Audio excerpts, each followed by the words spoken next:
પાટણ જિલ્લા પોલીસ વડાની સૂચના અન્વયે પ્રોહિબિશનના ગુનાઓ અટકાવવા માટે એલસીબી પાટણની ટીમ સતર્ક છે। સિદ્ધપુર પોલીસ સ્ટેશન વિસ્તારમાં પેટ્રોલિંગ દરમિયાન એલસીબી ટીમે ચોક્કસ બાતમીના આધારે નેશનલ હાઈવે પરથી બટાકાના કટ્ટાની આડમાં છુપાવીને લઈ જવાતો વિદેશી દારૂનો મોટો જથ્થો ઝડપી પાડી આંતરરાજ્ય દારૂની હેરાફેરીનો પર્દાફાશ કર્યો છે।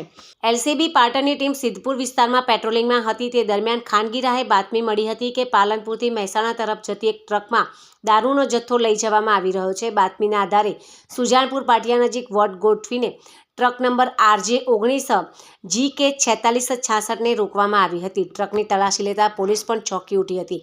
ટ્રકના ઉપરના ભાગે બટાકાના 80 કટ્ટા ભરેલા હતા, જેની નીચે ગુપ્ત રીતે છુપાયેલી ભારતીય બનાવટના વિદેશી દારૂની કુલ 7812 બોટલો મળી આવી હતી।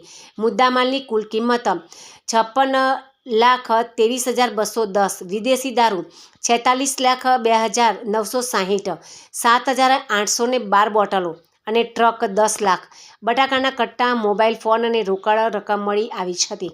પોલીસ સ્થળ પરથી ટ્રક ચાલક પપ્પુરામભાઈ ઉર્ફે પવન જેતારામ જાટ રહેવાસી કાલાથલ રાજસ્થાનની ધરપકડ કરી છે।